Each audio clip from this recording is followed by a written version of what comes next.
Good evening and welcome, everybody. Thank you for joining us for the public hearing tonight. And this is a public hearing for an EGLE permit application for the lower reach of the Grand River in Grand Rapids. My name is Ryan Blazik. I'm with EGLE's Environmental Support Division. I'll be helping to moderate the public hearing tonight.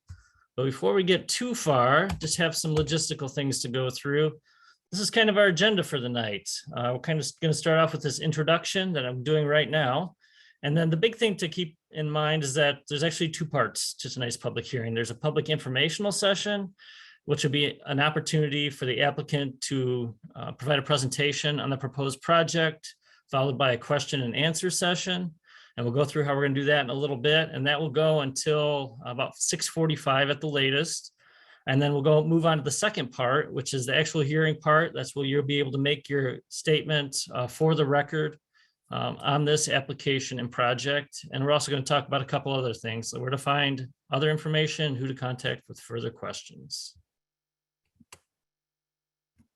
Also, for those of you who haven't done a public hearing with us before, all lines are muted during the hearing. You'll be able to hear us throughout, but we won't be able to hear you.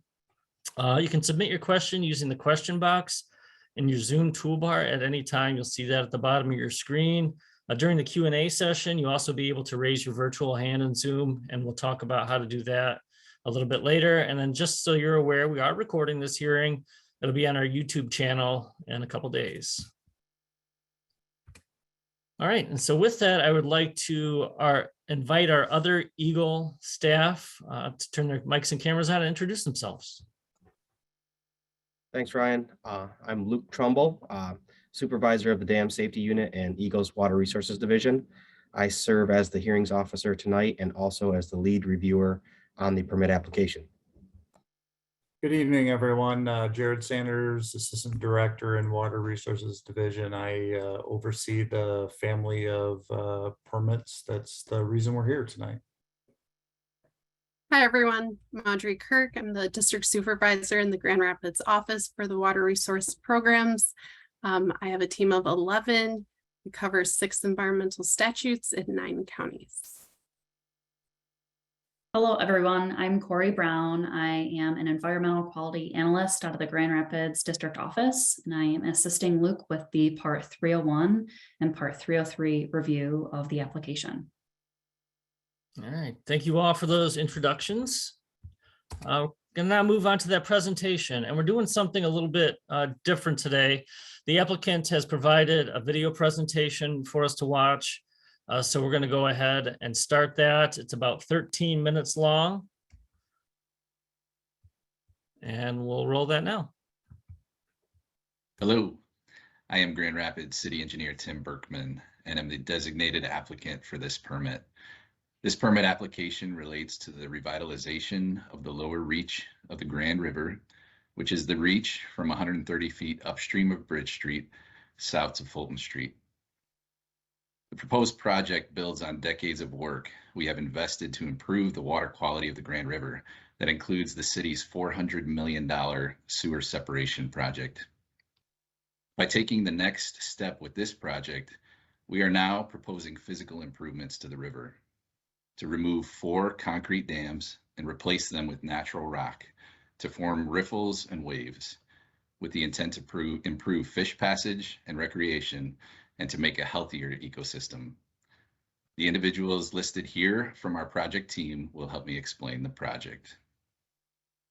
The purpose of this project is to improve the lower reach of the Grand River in Grand Rapids, Michigan, by reducing public safety hazards generated by low-head dams, creating diverse riffles, runs, waves, and pools to restore aquatic riverine habitat and diversity, improving fish passage, recapturing the sight, sound, and spirit of the historic and iconic rapids for which the city is named, and enhancing distinctive recreational opportunities such as wading, angling, and whitewater paddling sports that are safe, interesting, and substantial enough to engage residents, attract tourists, and serve as a catalyst for local, regional, and equitable economic development opportunities. These are the essential elements for the project.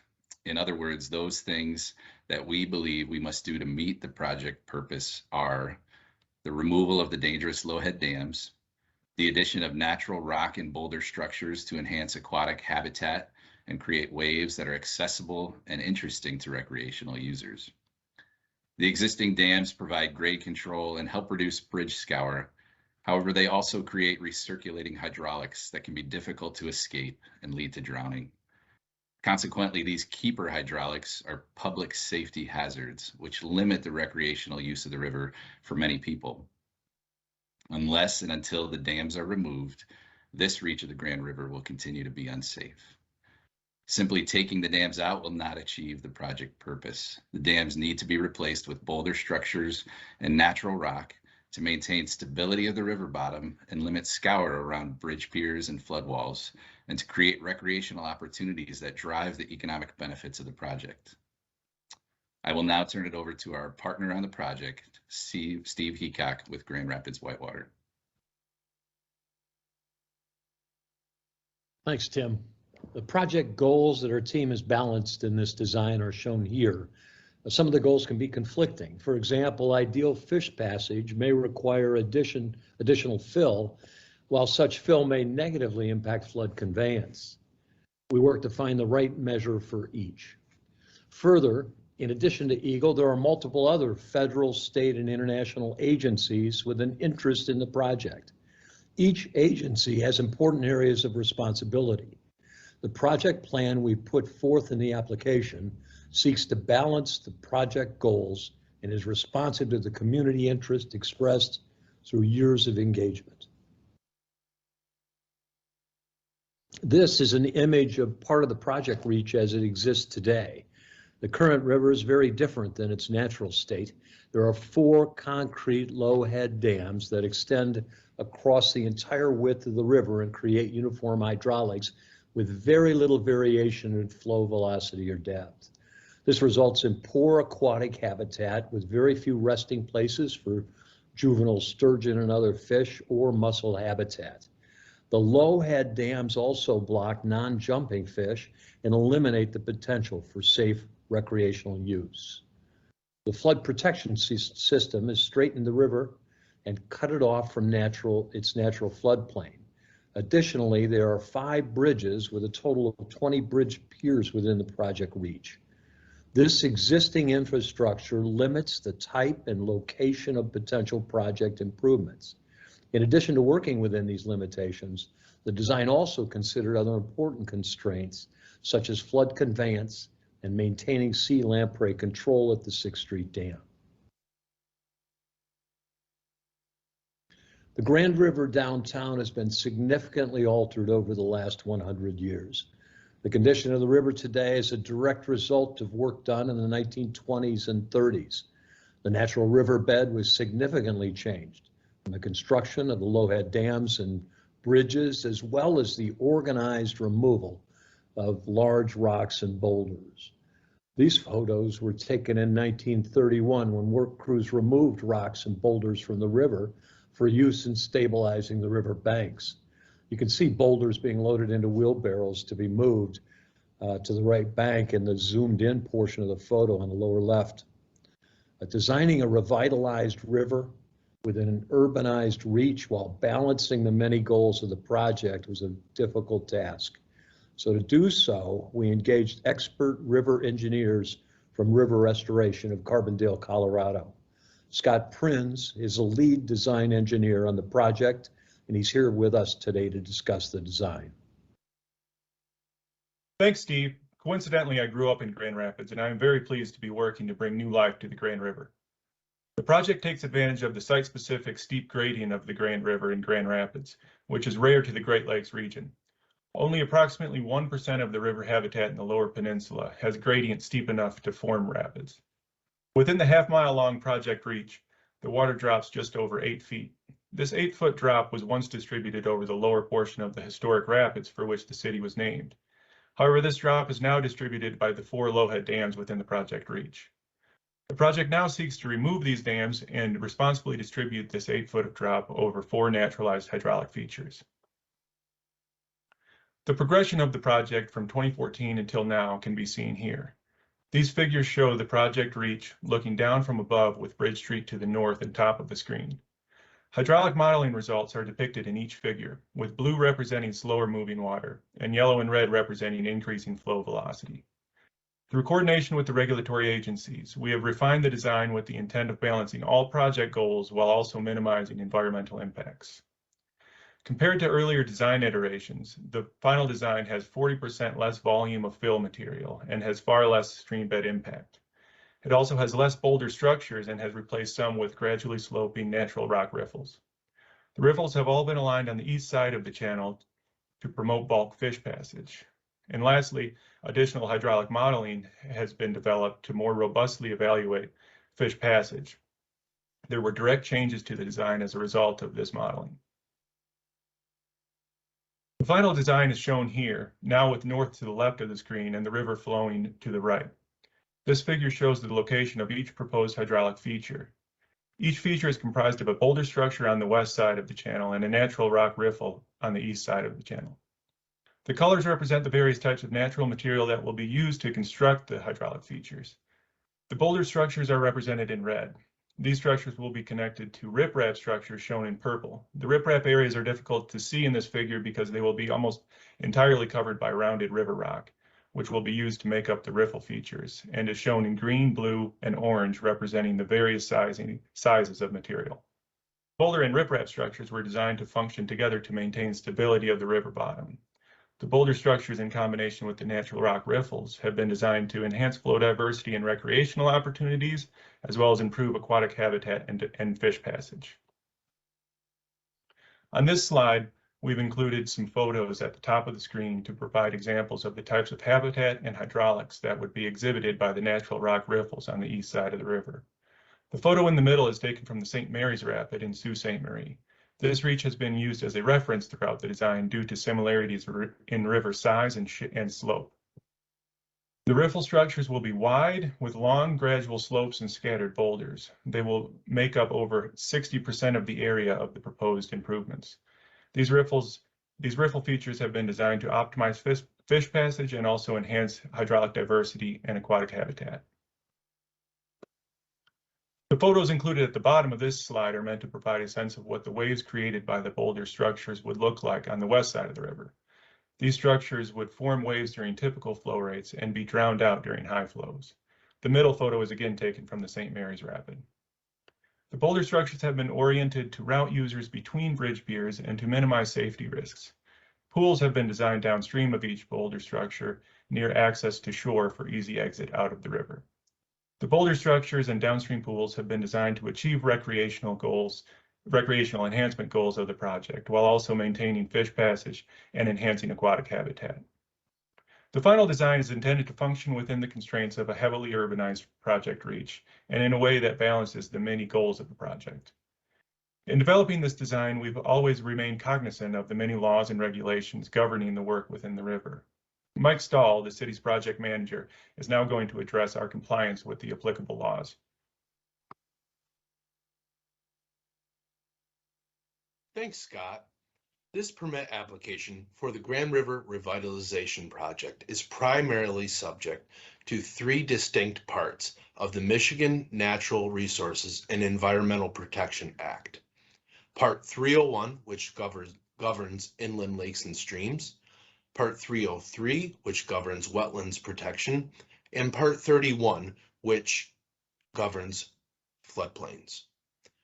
EGLE will evaluate our permit application and determine if we comply with the requirements of these statutes. The City of Grand Rapids and Grand Rapids Whitewater have developed the project and this permit application with the goal to meet all requirements of these statutes, including the project was designed to provide positive impacts on the public trust and riparian rights through improving public access to the river, removing the public safety hazards that the Lowhead dams present, creating interesting recreational opportunities for all. And since the project will more closely emulate natural rapids than the existing conditions of the river, this will provide many enduring positive benefits. The project was designed to minimize impacts on the regulated resources, such as avoiding construction impacts to the degree it was feasible and prudent, and limit the permanent impacts to wetlands to 0.01 acres, or approximately 400 square feet. The project was designed to avoid causing harmful interference. EGLE defines harmful interference as an increased stage or change in direction of flow of a river or stream that causes or is likely to cause damage to property, a threat to life, a threat of personal injury, or the pollution, impairment, or destruction of water or other natural resources. We have taken the additional step of submitting the hydraulic models in a conditional letter of map revision request to the Federal Emergency Management Agency, or FEMA, in May of 2022. This process will review the hydraulic models for conformance with all National Flood Insurance Program requirements. We expect a response from FEMA later this year. I will now turn it back to Tim to close the presentation. Thank you, Mike. So again, this permit application relates to the revitalization of the lower reach of the Grand River, which is the reach from 130 feet upstream of Bridge Street south to Fulton Street. This stretch of the river has changed significantly over time. The proposed project is intended to make the river safer, more natural, better for fish passage, better for recreation, and to have it reflect the sight, sound, and spirit of the historic rapids for which the city is named. Thank you. Hello, I am Grand Rapids City.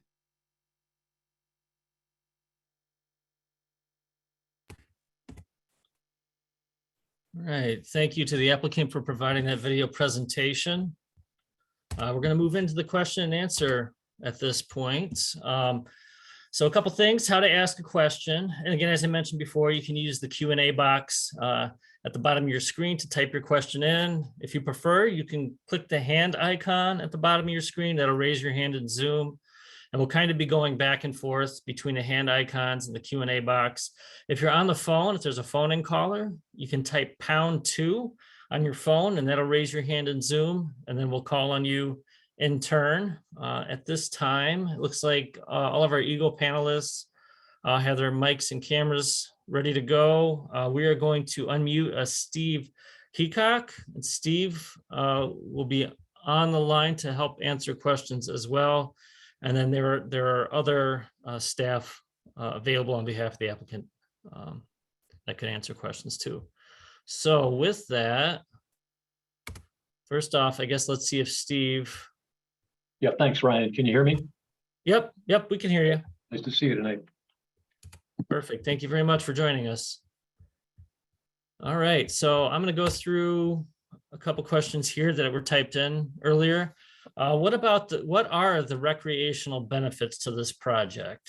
And so these will be directed to our hearings officer, Luke Trumbull, who will then, I guess, determine the best person to answer the question. Thanks, Ryan. I believe that one probably is best answered by Steve, so I'll direct it right back to Steve. Thanks, Luke. Greatly appreciate it. The recreational benefits of the project are many and greatly varied. The creation, first of all, the removal of the dams allows people in the river. Today, it's not safe to get into the river, and people know that, so they don't get in. So it's very, very quiet. Some fishermen, some anglers get by on their boats on the way to the 6th Street Dam at certain times of the year when the river is high enough. But for the most part, the river's pretty quiet and not very live. This project enlivens it by creating a safe environment for people to wade, to tube, to play, to whitewater paddle on these waves that will be created by the project. And we believe it also increases the ability to fish and the quality of the fishing in the water. All right, thank you for that response. A couple other things I just want to clarify before I move on any further. I mentioned this a little bit before, but this Q&A session is going to go no later than 6:45. If we run out of questions before that, which I don't think we will, we'll move on to the next part. And then also this portion is specifically for your questions. If you have a statement to make on the permit or application. We're going to save that for the hearing portion, which we're going to have later on. So another question is this project part of a greater project to include river beautification and a trail along the river to Grand Haven? I think that's best answered by Steve or the city as well. Great, thanks, Luke. I think I will turn it over to Mike Stahl of the City of Grand Rapids. He's the project manager to answer that question. Right, so we will. Ryan, can you hear me? Yep, we can hear you. All right, thank you. So this project is part of the city's River for All master plan, which does include river edge improvements and other projects along the river. You may have heard of an adjacent project with the Great Lakes Fishery Commission, who's looking at a sea lamprey barrier. But this project, the city of Grand Rapids projects are only within the city limits. They do not extend further. We do work with Ottawa County though, and Ottawa County, it does have their greenway, and those projects would extend all the way out to Grand Haven. So it's not necessarily a city project, but we do work with our partners in Ottawa County on that. Thank you for the response. And it looks like we have a hand raised, so we're going to go ahead and answer a raised hand question. Katie Barnes, we're going to unmute you on our end, and then you'll be able to unmute yourself, and then you can ask your question. Are you there, Hi, Katie? this is actually Ryan. I'm not sure why it said Katie Barnes, but my name's Ryan. I'm in the second ward, and I just wanted to ask a question about baby sturgeon. I heard it was just announced that baby sturgeon were found for the first time. What impact would the project have on the sturgeon? Luke, you want me to go ahead and sign this? Sure. Yeah, I don't think the state has anybody on to answer that question directly. So if you want to, go ahead. I will. Marty Holgren, Dr. Marty Holgren's with us. He's a fisheries biologist and social scientist. Marty, do you want to answer that question? And Marty, you're unmuted. You can go ahead. Well, thank you, Ryan. Thank you for the question. And you're right. It's been exciting that 2 juvenile sturgeon have been captured over the past month. And the proposed project, it does have habitat conditions which not only support sturgeon spawning because of the large cobble and boulders and varied flow, but equally important, and why I appreciate that question, is that there need to be nursery areas for those young sturgeon so they can be protected and grow. And the large materials such as boulders, it allows for large spaces, in between the rocks. Those are the very locations that larval sturgeon stay, and it protects them until they're ready to drift downstream. So I'm very confident that that has been addressed in a very positive way for sturgeon. All right, thank you. Ryan, I'm going to jump in on that really quick. I was just going to mention, I mean, it's important to note that this is part of a permitting process. So we've really, we've certainly been working as partners with the city and Grand Rapids Whitewater for some time now, but we're entering the phase of the permitting where we do assessment of all these types of things. And so fish passage is certainly one of the top criteria that we're going to look at, and how it'll affect the different species and what's already a really good fishery. So just want to make sure that folks know that we're on that issue. Thank you very much. Yeah, thanks for the question, and thanks for the response and follow-up to that, Jared. All right, we're going to have another raised hand. So we're going to take this raised hand, and then we'll go back to the Q&A box. So Kevin Curio Vasquez. Kevin, looks. Can you hear me? Yep, we can hear you. Awesome. Thank you for your time, and I really appreciate the presentation. And I read through the plans, and I just want to recognize that there's been a lot of thought and work through this. So I just want to recognize that, and thank you all for your time. My question is, so there's a public narrative that the Grand Rapids River has a problem of flooding. And while I'm sure this has been thought of, when I was reading the plan, I didn't really see anything that specifically addresses how this plan will prevent any future flooding, at least for the public narrative, and so the public can better understand.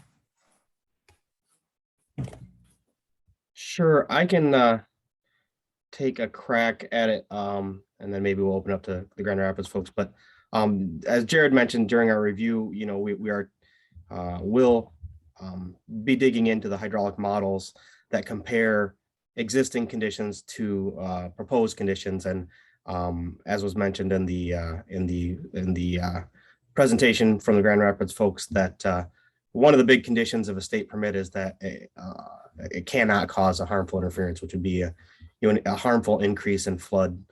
So that's, you know, will be determined during our full review of the permit application materials. But that is something that EGLE would definitely key in on as well. I don't know if the Grand Rapids folks have anything to add to that. Yeah, Luke, I'd love to have Tim Burkman, the city engineer, address this. We'll see if I can unmute Tim. Yep, you're unmuted, Tim.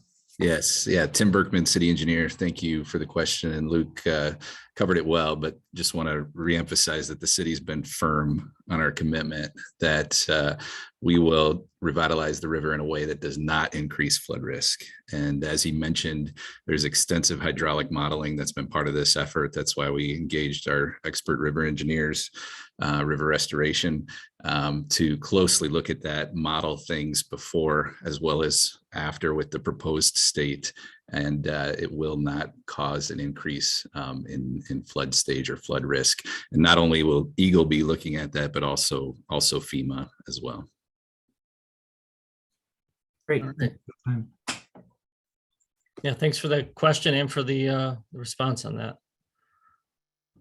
All right, we're going to go. Hey, Ryan, I apologize. Just a reminder for folks as we go back to reading the Q&A box here. If you're just on the phone, because I know there's a handful of people that have just called in, if you would like to raise your hand and ask a question, you can use the pound or the hash key on your phone and then the number 2. So that's #2, and that'll raise your hand if you're just on the phone and you'd like to ask a question. Sorry, go ahead, Ryan. No. Yep. Thanks for that, Mike. Let me know that there's folks on the phone as well.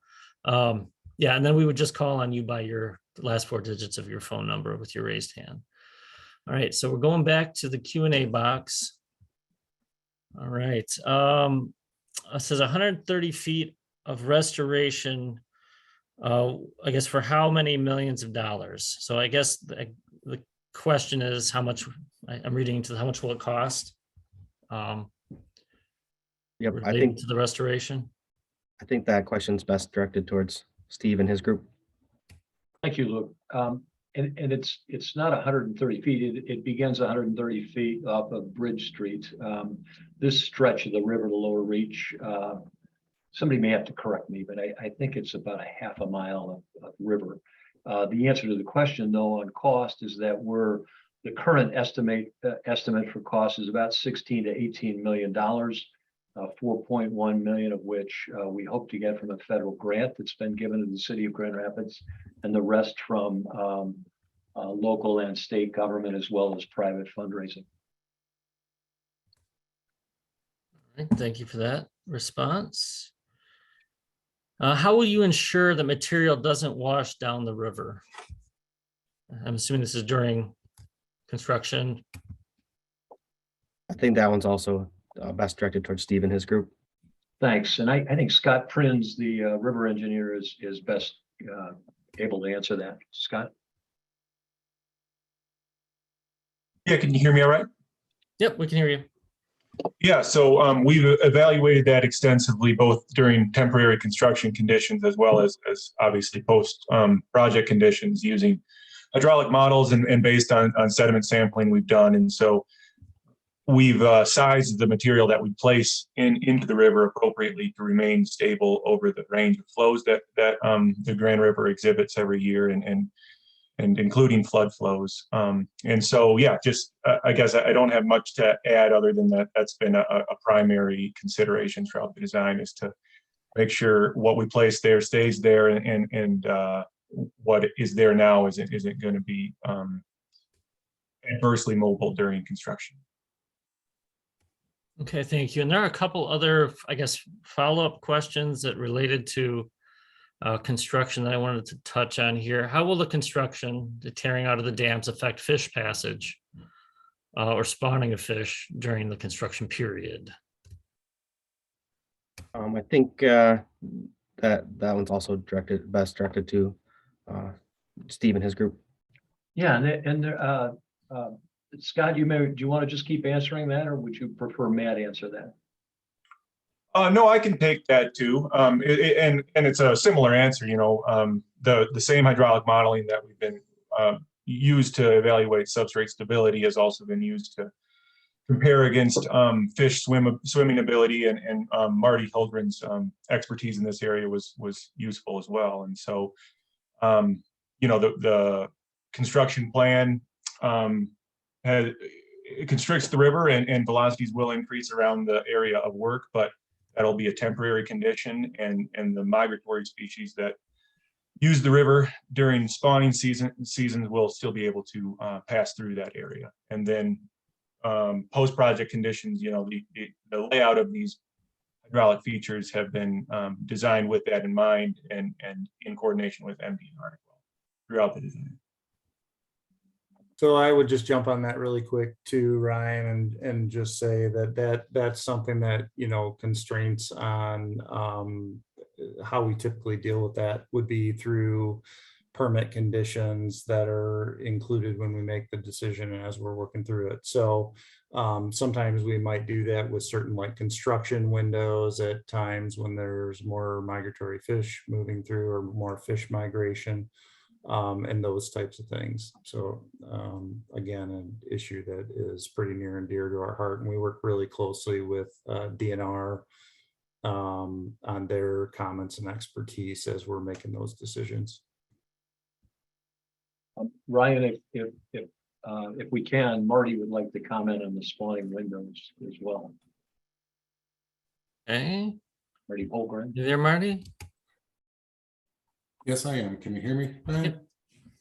And I think it was just brought up. I think an important piece of that is that we've been looking at those spawning windows so that construction would not occur in those times where those fish are going to be most vulnerable during their spawning migration. So it's a good question and a consideration to set spawning windows for restrictions.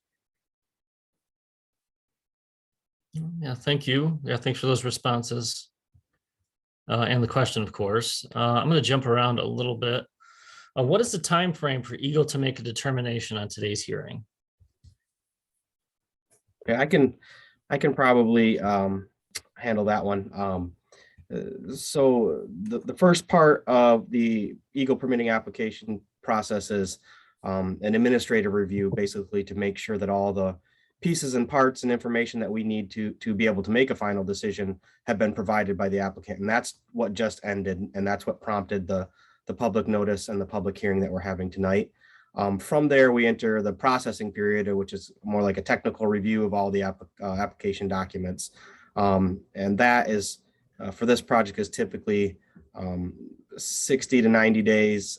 Since a hearing was requested, I believe that goes to 120 from the public notice date, which was October 9th, if I'm not mistaken. That being said, there are also concurrent federal reviews that occur by US EPA, US Fish and Wildlife, and US Army Corps of Engineers. And they have 90 days from the public notice date as well to respond and provide comment if they wish to do so. So that would be the earliest we would take action and make a final decision would be within 120 days of September 9th. I'm sorry. And I think I misspoke and said October earlier, but then if there's more conversation or revisions or anything that are needed in order for us to reach a final decision, it can take longer. All right. Thank you, Luke. One more question from the Q&A box, and then there are a couple raised hands in there. Will there be new locations to access the river, I guess, associated with this project? I think Steve's group is probably best suited to answer those questions. Sure. Matt Chapman, do you want to answer that question?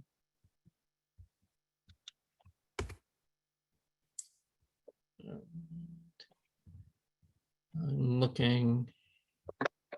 Thanks, Ryan. Can you hear me? Oh, yep. Yep, we can hear you. All right. Sure, thank you. And I'll also just allow the city to have an opportunity, but after the construction has finished, we have worked closely with the city of Grand Rapids and the Parks and Recreation Department. The proposed construction would occur in Anavalon Park. And we've worked with them that as the construction winds down and that park is brought back online, that park is actually brought back to not just the condition today, but the condition that is envisioned in the Parks and Recreation Strategic Master Plan. So there would be additional access sites at that location. And as Mike mentioned previously, the city's River for All master plan does call for additional opportunities for increased access into and along the river at a number of different sites as various projects begin to occur within the river corridor. All right. Thank you, Matt. All right, we're going to go to some raised hands. And again, if you're on the phone, you can select #2 to raise your hand. And we will start calling on people. First off, Alan Police. Alan, you are unmuted on our end. If you're able to unmute yourself, you can ask your question. You should see a mute button, unmute button on the lower left-hand side of your Zoom toolbar. So, Alan, you can unmute yourself. All right, so Alan, we'll come back to you and we'll go to the next person with their hand raised. And that is Dave Engbers. Dave, we're gonna unmute you and you can ask your question. Awesome, thank you guys so much. And hey, I just wanna thank, I'm Dave Engbers from Founders Brewing Company.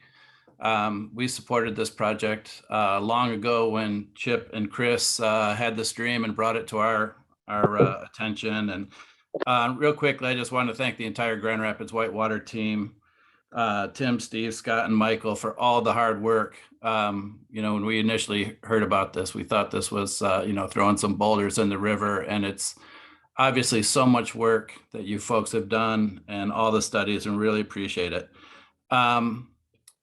When I heard about this project, I honestly thought this is the. Dave, the do you have a question? Because if you need to want to make a statement for the record on the permit, then we're gonna do that a little bit later. Yep.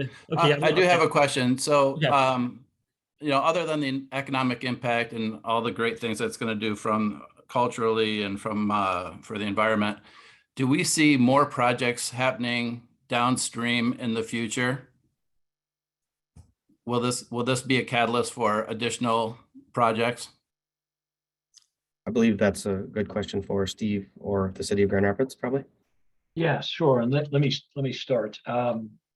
First of all, Dave, thanks for your comment and your beer.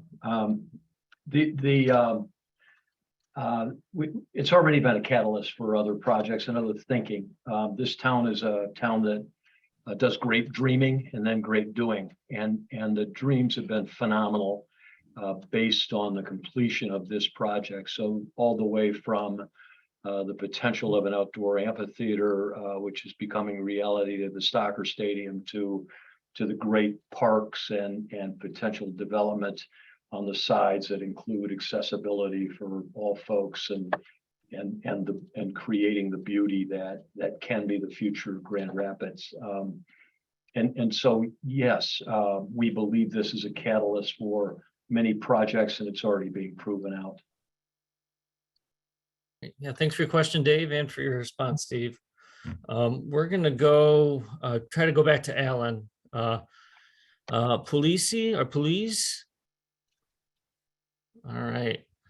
Yeah, if you're able to put your question, if your mic isn't working, you're able to put your question in the Q&A box, please do so. But we're going to move on. We're going to go back to the Q&A box. Right. All right. So I guess related to dam access. So how will removing the dams improve access? I think we talked about, is there anything further on that related to access locations in the dam that we want to elaborate on? I know we talked about it a little bit before. I'm sorry, man, I don't mean to jump the gun. Matt, do you want to talk about safety and how particularly in particular the dam removal changes the safety and the use of the river? Sure. Can you hear me okay? Yep. All right, thank you.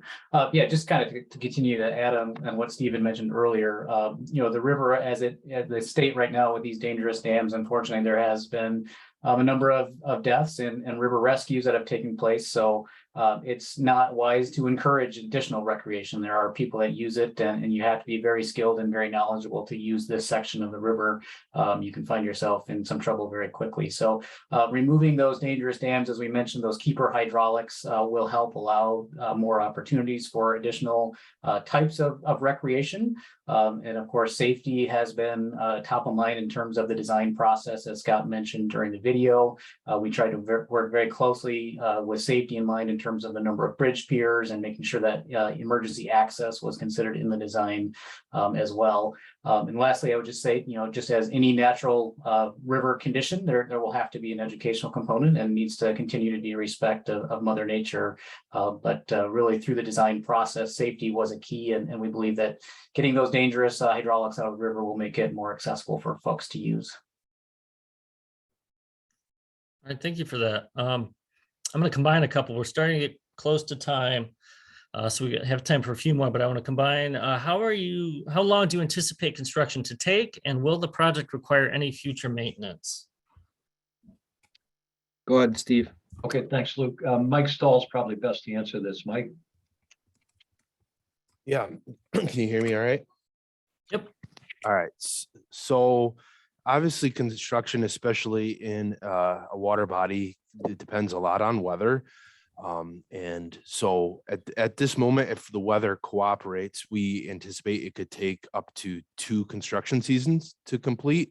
But it could take longer if weather doesn't cooperate with us. As far as the maintenance question goes, we do not envision any further additional maintenance with this structure than what the city currently already does. Okay. Thank you for those questions and that response. Has the applicant provided an estimate of potential revenue that may be generated by completion of this project?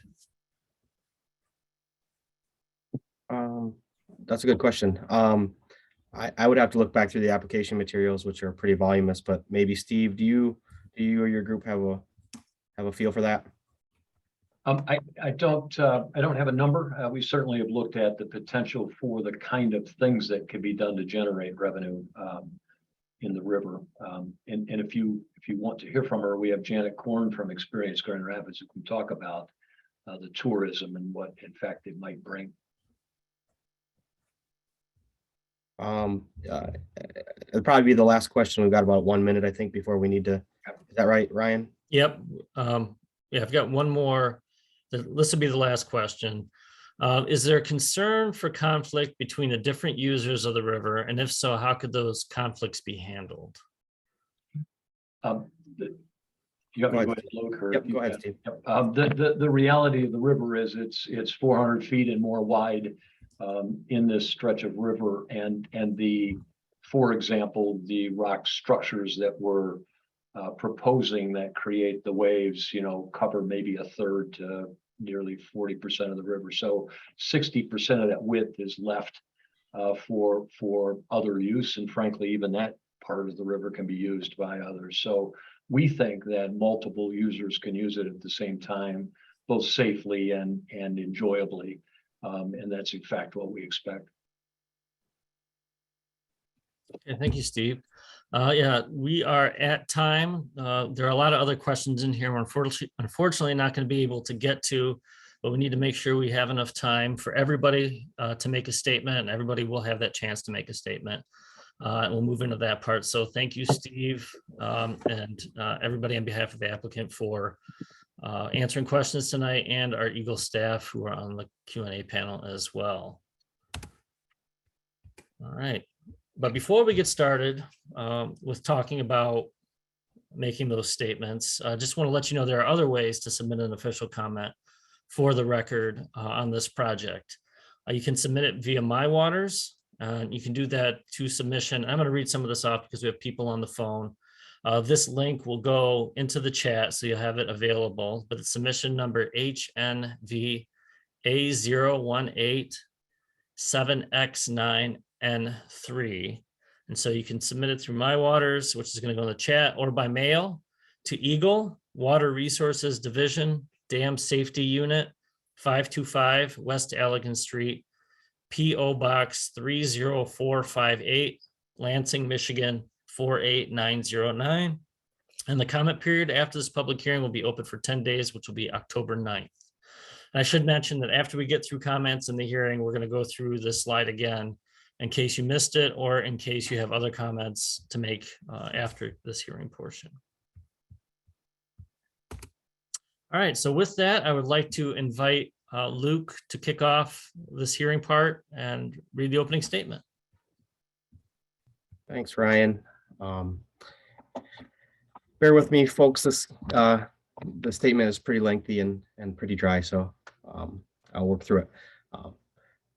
Good evening, ladies and gentlemen.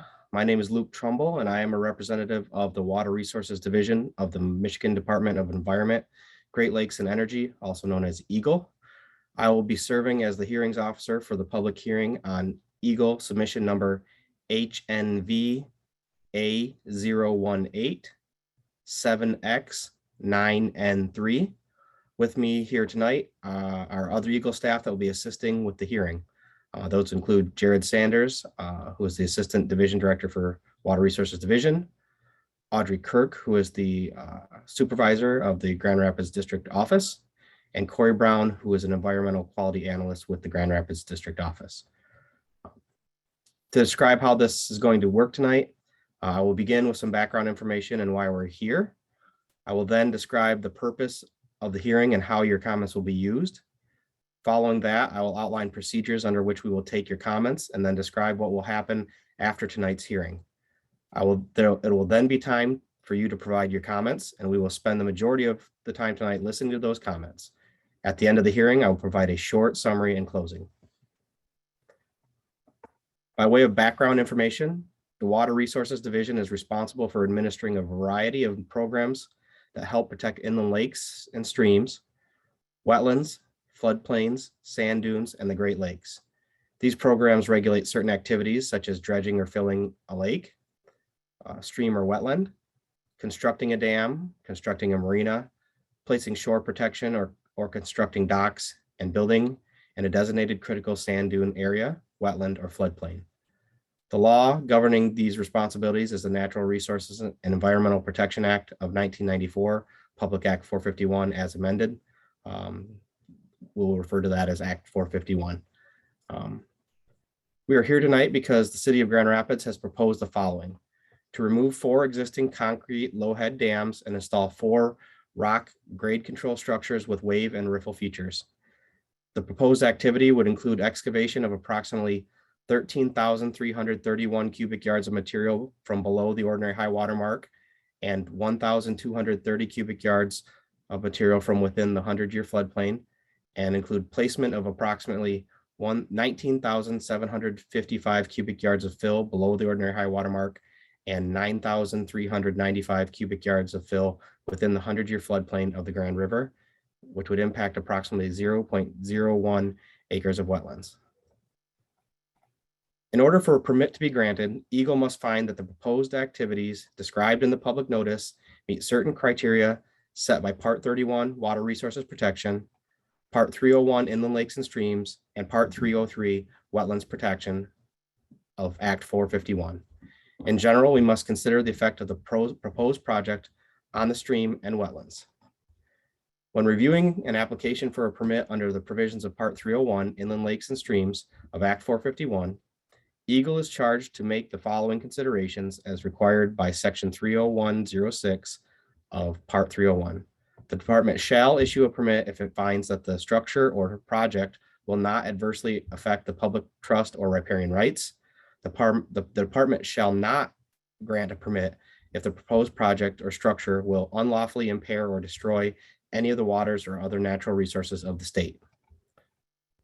When reviewing an application for permit under the provisions of Part 303 Wetlands Protection of Act 451, EGLE is charged to make the following indications as required by Section 303.11 of Part 303. A permit for an activity listed in Section 303.04 shall not be approved unless the department determines that the issuance of a permit is in the public interest, that the permit is necessary to realize the benefits derived from the activity, and that the activity is otherwise lawful. A permit shall not be issued unless it is shown that an unacceptable disruption will not result to the aquatic resources. A permit shall not be issued unless the applicant also shows either of the following. The proposed activity is primarily dependent on being located in the wetland, and that a feasible and prudent alternative does not exist. The purpose of tonight's hearing is to give anyone interested in the lower reach of the Grand River project an opportunity to provide information that EGLE can use in making their decision of whether or not to issue a permit. Please recognize that EGLE can only use this information you provide as it relates to the criteria that EGLE must use in making a decision. Some of you may simply want to express your support or opposition to the project. We'll be happy to make note of your position, but please understand that EGLE is by law not allowed to base our decision on whether or not there's widespread support or opposition to the project. In just a moment, I will outline the procedures we will use for taking your comments. But before I do so, I need to mention that the notice of this hearing was published in the Grand Rapids Press on September 18th, 2022. To ensure that the hearing is conducted in a fair manner, we will follow these steps. Prior to the hearing, the applicant was provided an opportunity to describe the proposed project. Ryan will soon begin to call on those who have indicated during pre-registration that they would like to speak in the general order in which they registered. When all pre-registered attendees have spoken, Ryan will ask if anyone else would like to make a statement. Anyone who would like to comment, please raise your hand in Zoom and keep it raised until you are called upon. When your name is called, please state your name and any group or association you may represent. Each person will be given 3 minutes to make their comments. Ryan will indicate to you when you have 1 minute left. Please begin wrapping up your comments and end within the allotted time. If need be, Ryan will indicate when your time has ended. We ask that everyone be courteous and respectful to one another tonight. Only one person should be speaking at a time. Please do not interrupt a speaker, and please also recognize that EGLE staff is here tonight to provide a fair opportunity for you to express your comments on the proposed project and listen to those comments. The hearing is being recorded, and your comments will be part of the information EGLE will consider in making its decision on whether or not to issue a permit on the proposed project. The public comment period for this public hearing is open for 10 days starting today and ending on October 9th. Additional information and comments submitted in writing during the 10-day public comment period will also be considered in EGLE's decision. Additional information and comments may be submitted to me, Luke Trumbull, Supervisor of the Dam Safety Unit, and addressed to 525 West Allegan Street, Lansing, Michigan, 48909. Following the close of the public comment period, EGLE will make a decision to either issue a permit for the project as proposed or with modifications, or send a letter of denial.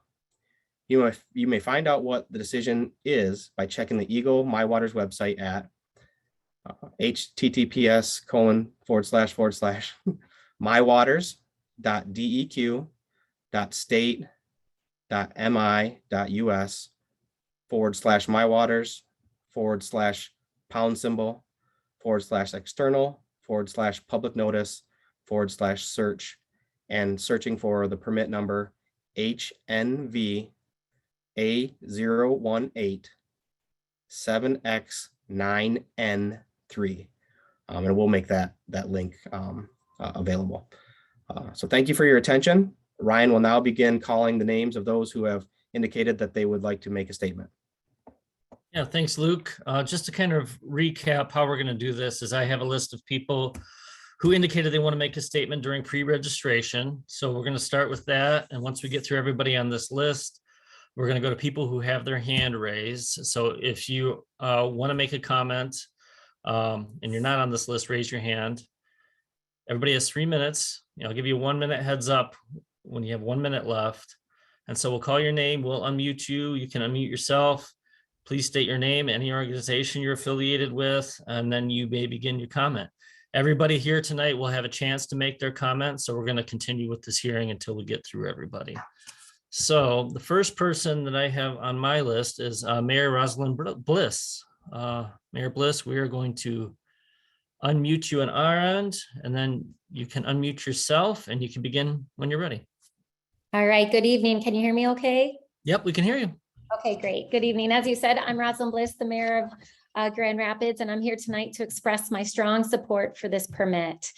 It's been years where thousands of people in our community have talked about and discussed and planned for the revitalization of the Grand River. The work really started years ago with Green Grand Rapids and then was refined through a number of other planning processes, including GR Forward, River for All, and our Parks Visioning Plan. And the consensus through all of that work and those planning processes is that it was time to put the rapids back in Grand Rapids and reopen the river for the public and really to continue to improve the river ecosystem. So this project is a really important catalyst to create opportunities for all of our residents, opportunities to experience outdoor recreation, opportunities for entrepreneurial ventures and jobs, opportunities to improve the connections with our neighborhoods. The river acts as a divider between the East and the West, and this is an opportunity to really connect our city in a much more meaningful way. And then further, the project is a catalyst for developing unique and diverse community gathering places along the river's edge, with a lot of our investments along the green space, in the green space, as well as our trail system. This project also builds on decades of work. Our city engineer alluded to this. We've worked really hard to improve the water quality of the Grand River.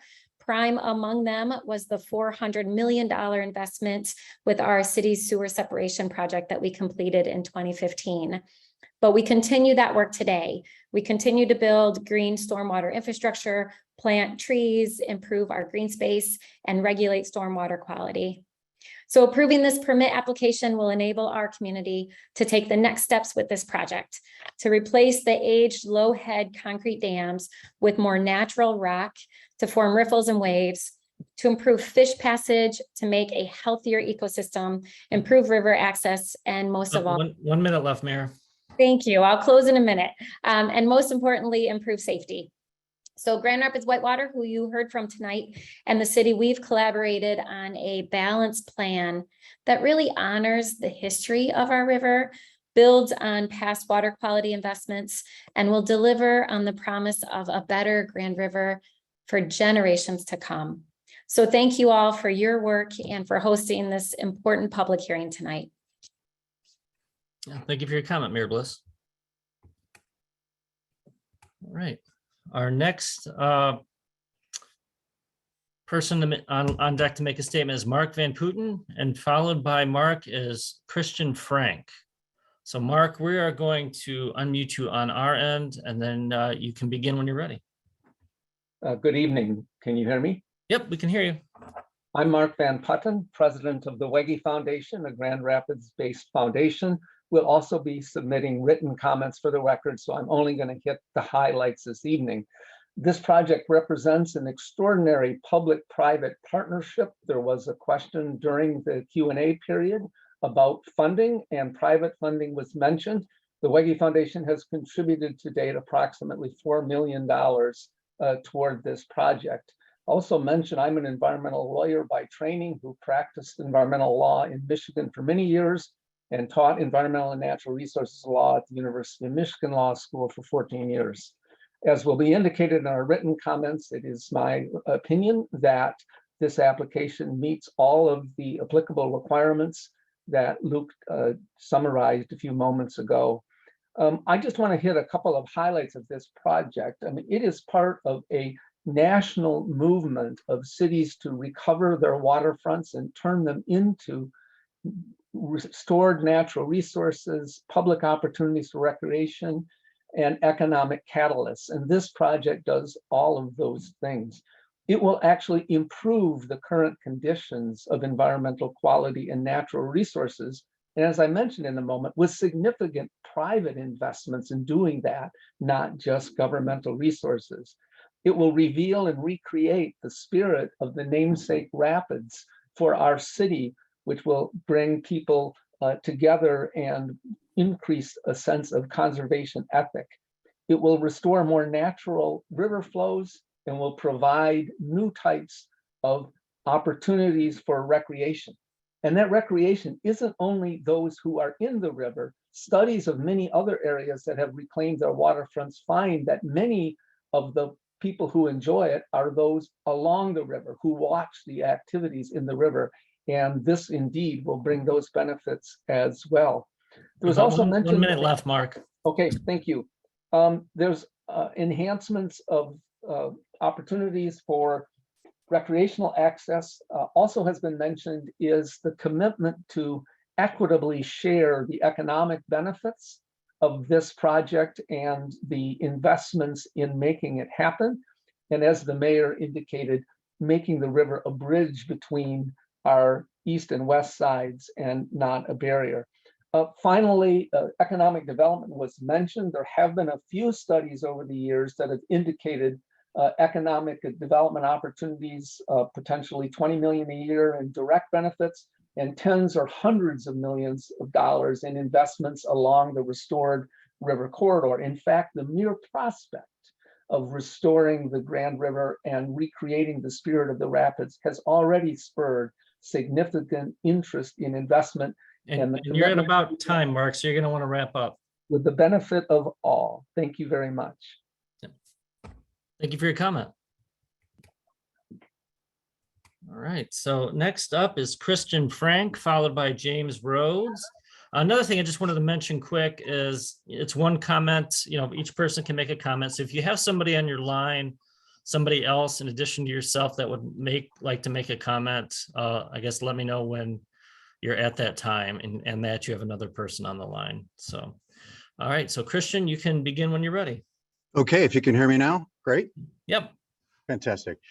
Christian Frank here, longtime downtown resident. I've lived along the banks of the Grand River in downtown for about 20 years now. You might recognize my name. I used to be a local news anchor. And over the 2 decades that I worked in the news, I learned more about this project from it coming up from being grassroots and really the idea of a couple individuals to something that the community has gotten behind. And I think that it's fantastic that the community has shown so much support for this in its fundraising, in its lobbying the government to do what is being proposed.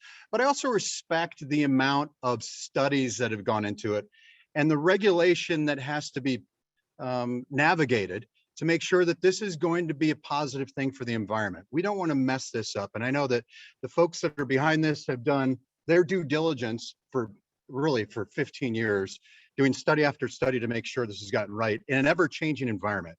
As someone that lives along the river, I see the majesty of the Grand River, right? This is where osprey can be seen diving for fish from hundreds of feet above, coming out. Where do you see that in a downtown? Where do you see dozens of fishermen standing there pulling, I don't know, half a dozen species out of the river? But this is going to improve that access for all. This is going to allow people to use boats, the side of the river with beaches. Imagine, having a place where dogs can actually get in with, safety in mind. Right now, I see fire trucks pulling up to the river and pulling people out of those low head dams, folks that have maybe gotten caught in an eddy as they were fishing or had a small boat and didn't know the dangers. But, growing up in Colorado, I also know the impact of additional outdoor recreation for all, right? Not just the fishing, not just the kayaks, but for all.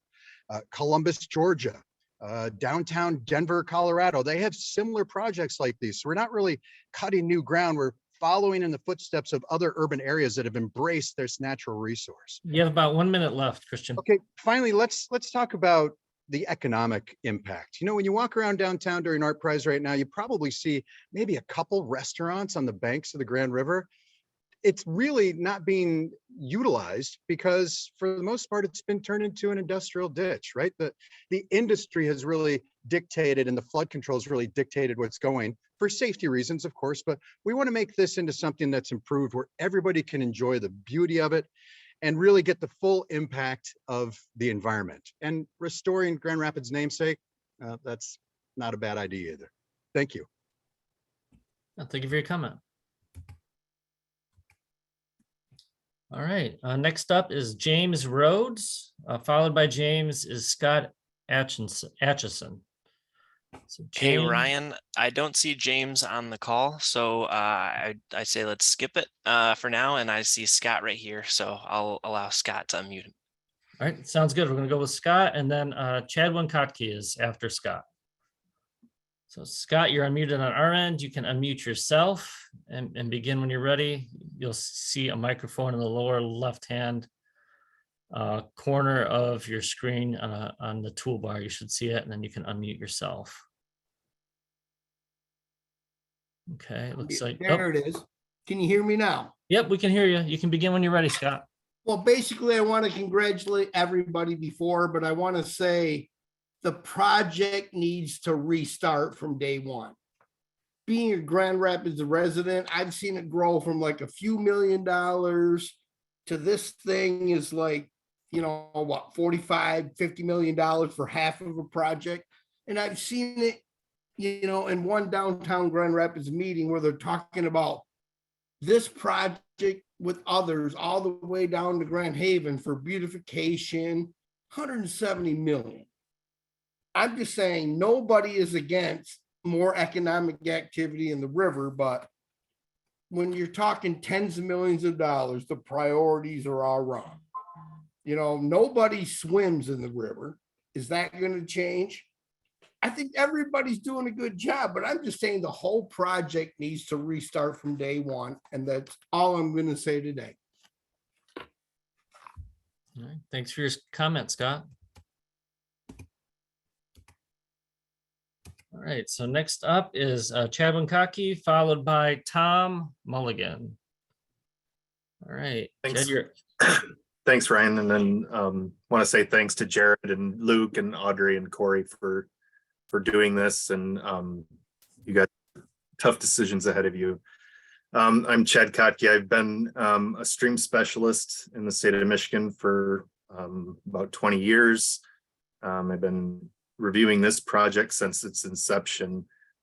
And I kind of want to take this, your review back to a document called created by the authors Baxter, 1891, in the history of Grand Rapids, and that the Grand Rapids, the rapids themselves were limestone rapids made of Bayport limestone. And the plans show a limestone outcropping that is far lower than any boring I've seen, including the sediment samples that were taken and are part of this permit application. They didn't get further than a foot. And then also that the rapids that are being built are being done below Pearl Street, and there's no documentation of rapids below Pearl Street other than a few islands that are now part of the city. Also putting an extra 14,000 cubic yards of material into the river and creating whitewater, which slows water down, is going to raise water levels. All models are wrong, some are useful. So I would take the modeling with a grain of salt, but when I fill up a glass full of water and then try to fill it a third full with sand, it tends to overflow. So I would look at that heavily. I know you guys will. And then on the rapids themselves, they're proposing riffles, which are unnatural for that environment. They were limestone rapids. They have no recruitment of materials for those riffles. And so I would look at their grain sizes. In the past, they have hidden structures underneath those materials. And so I would take a hard look at the ripples that they're proposing and or look at alternatives that may need to be considered that they're not considering that would be more useful at maintaining the abutments for the bridges, You have about a minute left, Chad. Thanks, Ryan. I would look at the abutments. I find it hard to believe that we can't armor bridge abutments enough to create a limestone rapid coming through there.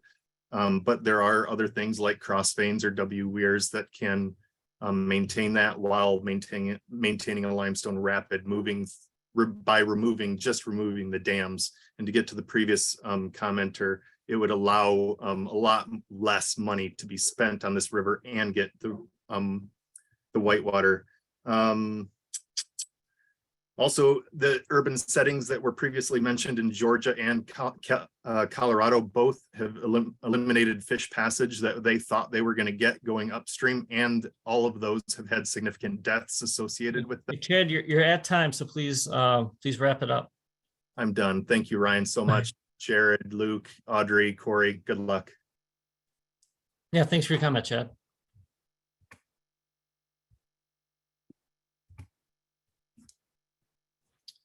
All right, so next up is Tom Mulligan, followed by Rich App. So Ryan, I do not see Tom Mulligan on, so I'm going to allow Rich App to talk and then put Dave Engbers on deck. Sounds good. Thanks so much.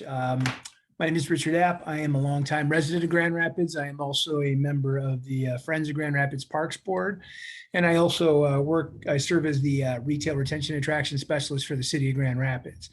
As a member of the Friends of Grand Rapids Parks, I very much endorse this project and I'm excited to see this going. As we look at our city as more of an active lifestyle city, the things that we can do on the banks as we expand on the river are great, but also the electricity that we can provide our city with a vibrant river will also help us not just make it more enjoyable for the people that are on the shores and using the river for different purposes. It's also going to bring a real nice economic impact with the active lifestyle brands that we can bring to our shores. And as a couple callers before me said, some of these are dormant spaces that we can activate. And so I don't want to take too much time because I think there's been some great comments ahead of me, but I want to say that I support this initiative and we're really excited to see this going because this really works with a lot of the other things that we're doing with the active lifestyle brand, with the different hiking trails, with the biking trails, and a lot of the things that we're already moving forward. So I think this just is really lies in conjunction with the things that we're doing, and I support it wholly. Thank you. Yeah, thanks for your comment, Richard. All right, so yeah, next up is Dave Engbers, and then after Dave is Katie Doyen.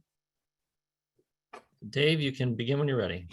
Thank you so much. Again, I really appreciate it. Everyone on the Grand Rapids Whitewater team and everyone with EGLE, thank you for all your work on this. As part of the beer community, we got involved in this project many years ago over a beer. And all I want to say is as we've seen that beer has become a conduit to bring people together. I feel the same way about the Grand River and the Whitewater project. I see the economic development. I see new retail restaurants, parks, seeing more people from diverse backgrounds coming together to recreate together. We are in full support of this project, and I really appreciate all the work that's going into it. I think this could be, there's no greater gift for future generations than returning the rapids back to the namesake of our city. It's just an absolutely wonderful project, and bringing people together will do not just bring our community together currently, but I also think looking to the future that this will attract new talent to West Michigan, which we are in dire need of. So thank everyone for all your time and energy for this project, and I hope it goes forward. Thank you. Thanks for your comments, Dave. All right, next up is Katie Doyen, and then followed by Katie is George Aquino. Katie, you can begin when you're ready. Thank you. My name is Katie Doyen, and I am honored to speak in support of this permit for the Grand River project on behalf of the Grand Rapids Chamber and its more than 2,200 members.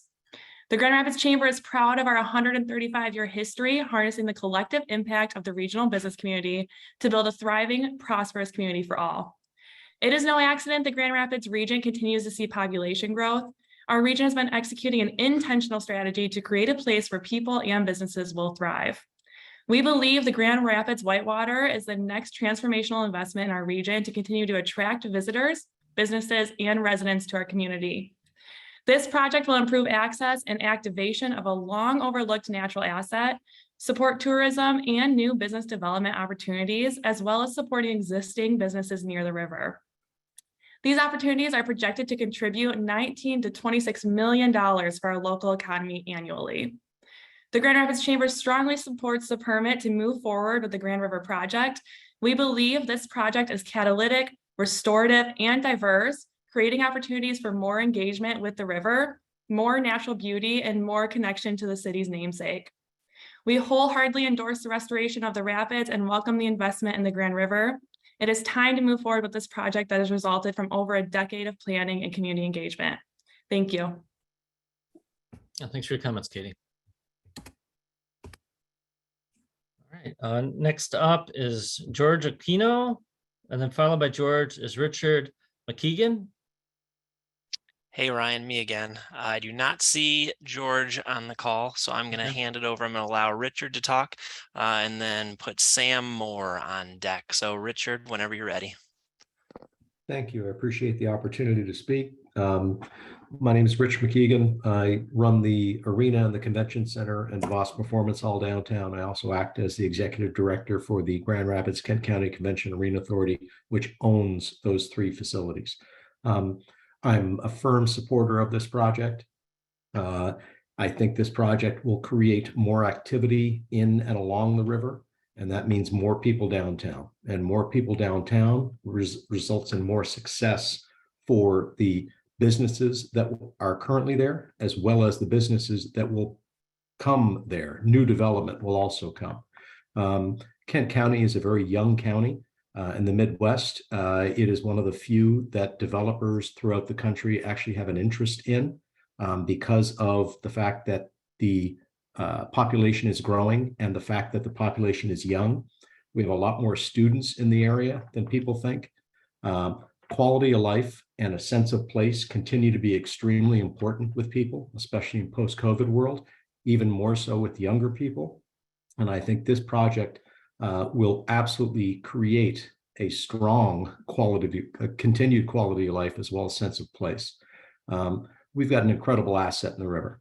To restore the rapids will give West Michigan an incredible advantage to get more people here, to get more businesses here, to get more visitors here, and to provide a better place for residents. I really do believe, despite all of the spectacular projects that have happened in West Michigan, this project will be looked back as the most transformative project for the last 3-4 generations. So I definitely hope and quite frankly expect that it does move forward because it's too good of an opportunity not to take advantage of. Thank you very much. Yeah, thanks for your comments. All right, so next up is Sam Moore, and Sam is the last person on my list. And then we will go to people who have your hand raised. And again, if you're on the phone, you can select #2 on your phone, and that will raise your hand in Zoom, and we'll call on you in turn. So if you haven't already spoken, everybody will get an opportunity to speak. So feel free to raise your hand. And with that, do we have Sam? Yep, looks like Sam, you're unmuted on our end. You can begin when you're ready. Well, great. Thanks, Ryan and Luke and your entire team. To Steve and Matt, congratulations. We're finally to this point. I know it's been a long time in the making, but I'm Sam Moore with the Kent County Parks Foundation, and I just wanted to speak to the tremendous benefits that this project has already had in our community in terms of bringing people together, the access, the River for All, what the DGRI and Grand River Inc., the work that they're doing and the engagement that has been done with the different residents within our community, and most importantly, those that have been economically impacted by COVID and also live in areas of economic distress. This project is really going to be bringing our entire community together and allowing access to our river that we just don't currently have. It's important for our tourism, it's important for our business, but it also has a lot of environmental benefits.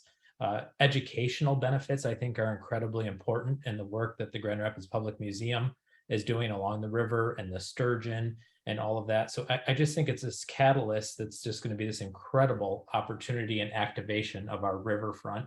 And then coming out of COVID and the pandemic, our parks have experienced a tremendous increase in usage and the health benefits that now will be seen throughout our downtown of getting people out and active along our riverfront, the floodplain restoration that's going to come along with this. And so this is part of a larger play in our community.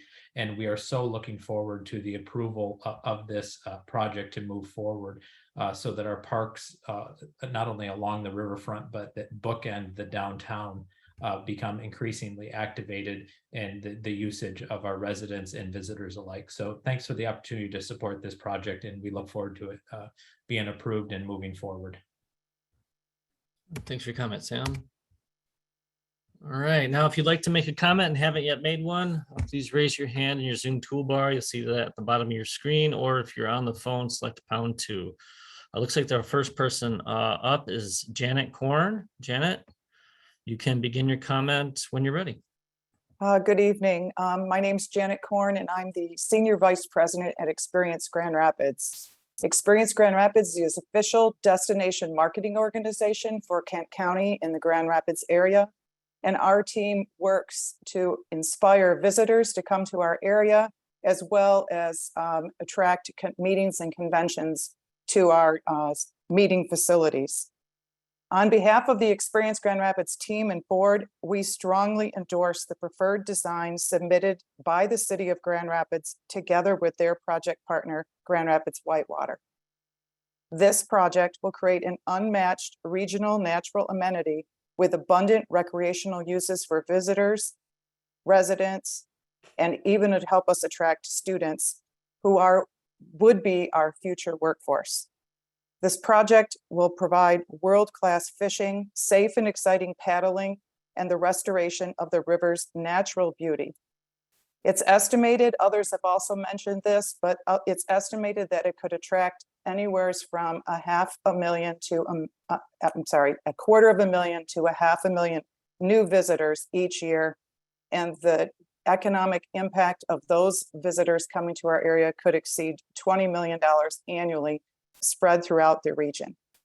Our team fully supports this project, and we hope that the permits are approved. Thank you. Yeah, thanks for your comments, Janet.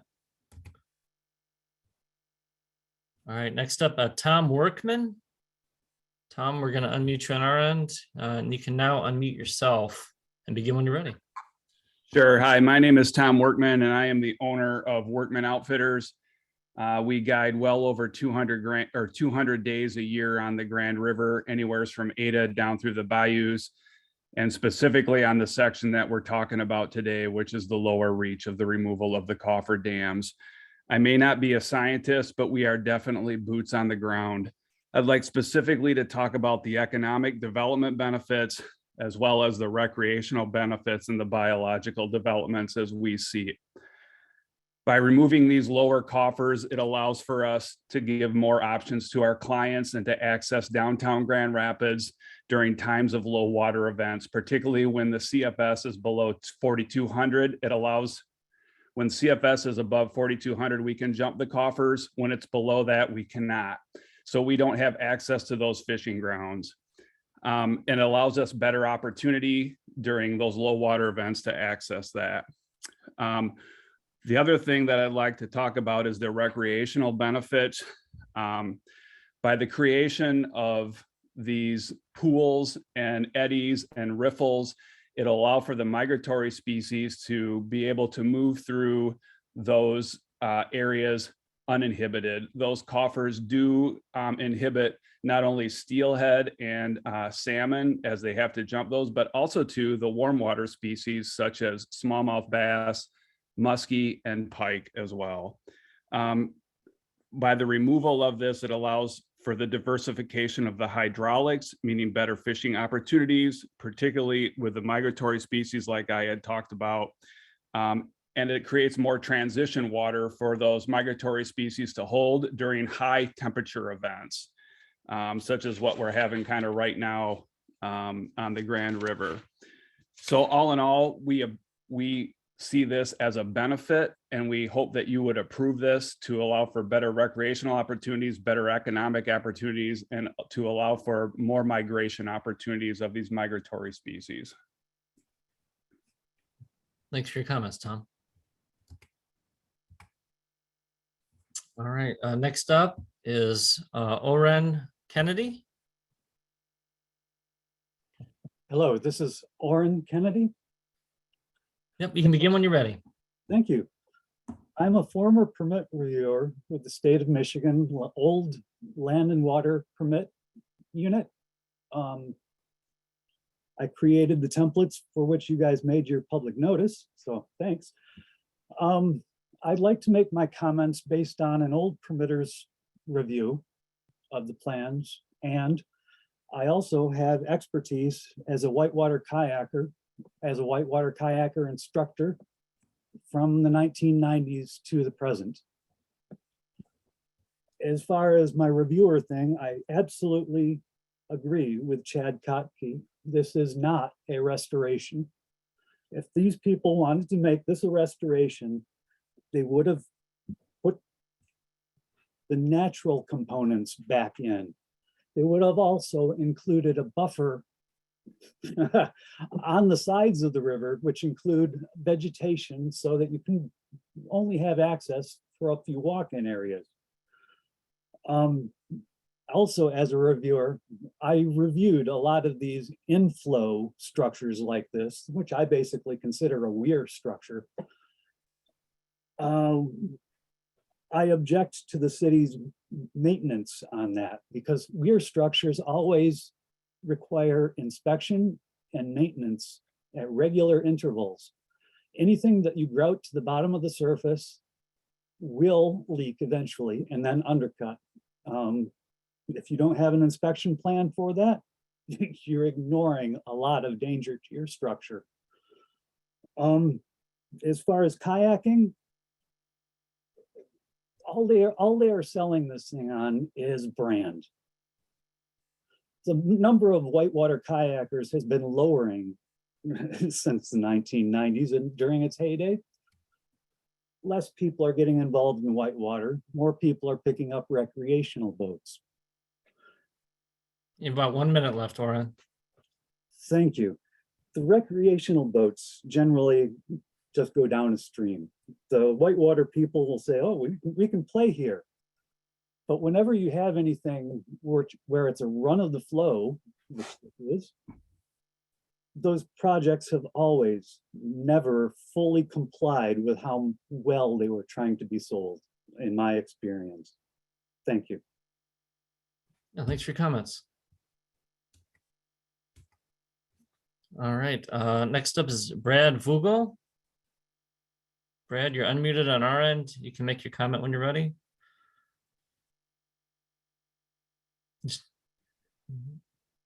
Just had it.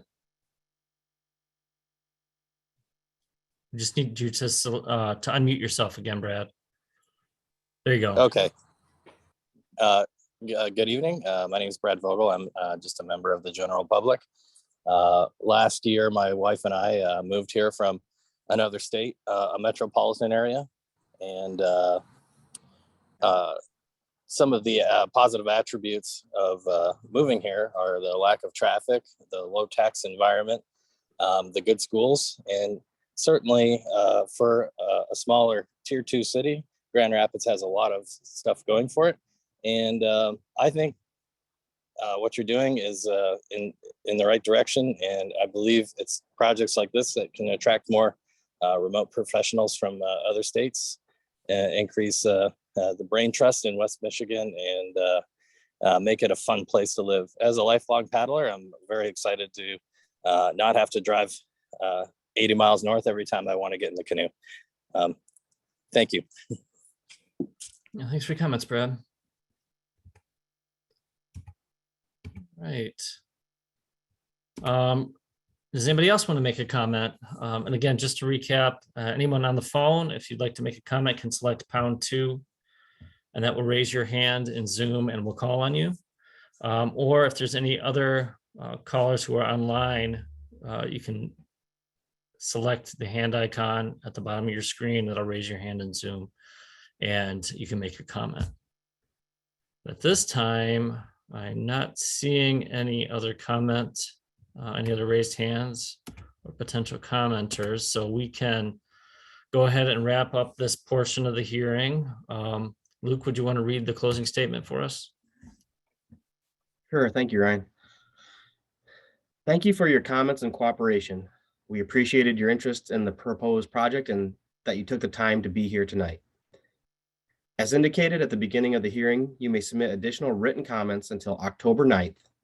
Following the close of the public comment period, we will consider all comments received and make a final decision on the proposed project. The hearing is now closed. Thank you again. All right, thanks, Luke.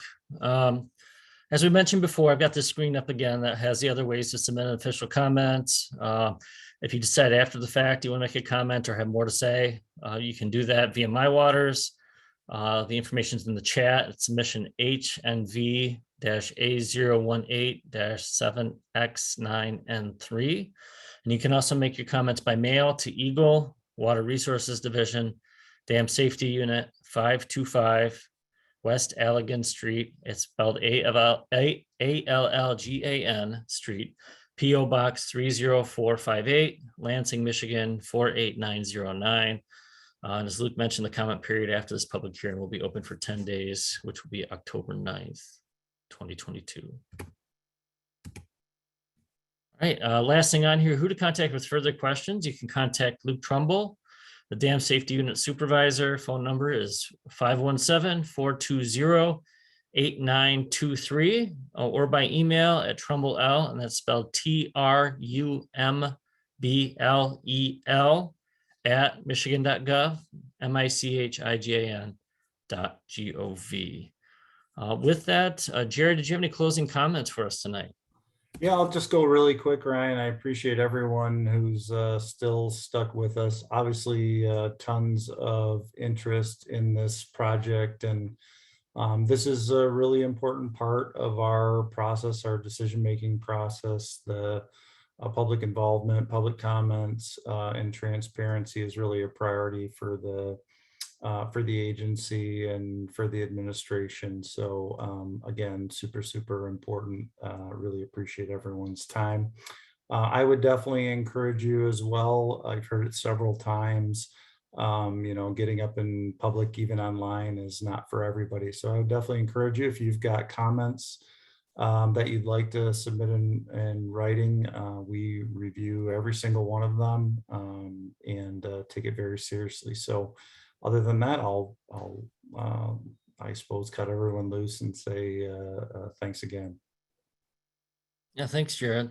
The very last thing I had, just a reminder that this public hearing was recorded. It'll be closed captioned on our YouTube channel here in a few days, so you can check it out there in case you need to rewatch it or wanted to forward it on. Yeah, thanks to all of our presenters and all of you for tuning in with us for this hearing tonight. And I hope you all have a great rest of your evening. Thanks.